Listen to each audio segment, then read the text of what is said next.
Le journal des sports, c'est avec vous, Lucas Courtin. Bonjour Lucas. Bonjour Lionel, bonjour à tous. Alors Lucas, on commence avec du cyclisme et cette 4e étape de la Vuelta, le Tour d'Espagne, qui a tenu toutes ses promesses. Oui Lionel, hier c'était le véritable départ de cette Vuelta avec une première étape en Espagne entre Vitoria et La Guardia. Et ce qu'on peut dire, c'est que Primoz Roglic a mis tout le monde d'accord. Ouais. Le coureur de la Jumbo-Visma était le plus fort dans la montée finale pour s'imposer seul sur la ligne. Julien Alaphilippe a tenté de s'accrocher à la roue du Slovène, mais sans y parvenir jusqu'au bout. Le premier Français, Quentin Paché, termine 4e et reste satisfait de sa performance. Écoutez. Ça a été une journée exigeante quand même tout du long et tout ça. Il y a eu un gros tempo et voilà, il y a eu un petit décrémage dans la dernière bosse et après il s'agissait, la route était moins large pour les 5 derniers kilomètres, donc j'ai réussi à bien filocher dans le final et être dans les bonnes roues quand ça se lance. Après je pense que je suis pas loin d'être à ma place, donc j'ai aucun regret, je suis même plutôt satisfait. Quentin Paché au micro d'Eurosport. Alors aujourd'hui c'est la 5e étape entre Irún et Bilbao avec au programme 5 cols à passer, un parcours qui pourrait plaire à un certain Thibaut Pinot. Oui, on enchaîne avec du volley et le départ aujourd'hui de nos Bleus pour les championnats du monde. Ouais, cap sur la Pologne et la Slovénie qui sont les deux pays qui accueilleront les mondiaux de volleyball à partir de vendredi.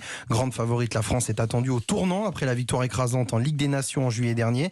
Mais les Français semblent bien préparés. C'est en tout cas ce que nous a confié Trevor Clevenot, réceptionnaire et attaquant de l'équipe de France. Écoutez. Je pense qu'on s'est plutôt bien préparé. On a surtout gagné la Ligue des Nations. C'était vraiment important. C'est un tournoi important. Donc derrière, on a fait presque 3 semaines de prépa. Là. Ça s'est bien passé. On a bien bossé physiquement et techniquement, tactiquement. Donc on est plutôt bien. Après, toutes les équipes vont être au top pour cette échéance. Donc faut quand même être assez méfiant et avoir ce petit côté, cette petite pression positive, on va dire, pour chaque match. Trevor Clevenot, micro de Colin Bral pour Europe 1. Alors justement à 7h20 dans les compétitions de l'été, vous reviendrez Lucas, sur ces championnats du monde de volley. On termine avec du basket et les qualifications à la prochaine Coupe du Monde. Ce soir, la France affronte la République tchèque. Oui, première sortie officielle pour les Bleus après un sans faute lors des matchs amicaux de ce mois d'août.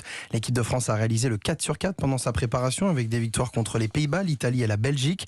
Ce soir, place à la République tchèque, donc dans un Bercy complet pour l'occasion. Un match important pour notre meneur Thomas Hurtel en vue des championnats d'Europe prévus dans 10 jours. Pour l'instant, ça se passe bien. J'espère que ça va continuer. On va rentrer dans les choses sérieuses d'ici 10 jours. Moi, je pense qu'on est en train de monter crescendo. Après, l'état d'esprit, c'est toujours de faire du mieux possible. Mais ouais, ça va être cool. Je sais que c'est presque à guichet fermé. Donc, c'est bien de jouer à Paris, surtout dans une salle comme ça. Thomas Hurtel au micro de Colin Bral pour Europe 1. Le match à 20h30, c'est ça ? Exactement. Coup d'envoi prévu à 20h30. Et pour être complet, avant de se quitter, Lionel, un mot sur le tennis. Hier, l'US Open a dévoilé l'affiche officielle de cette nouvelle édition. Et devinez quoi ? Il n'y avait pas de Novak Djokovic dessus. Aïe. Mauvaise nouvelle donc pour le Serbe, qui n'est toujours pas vacciné et qui, semble-t-il, ne sera pas de la partie à New York lundi prochain, à confirmer bien évidemment. Merci Lucas Courtin, à tout à l'heure.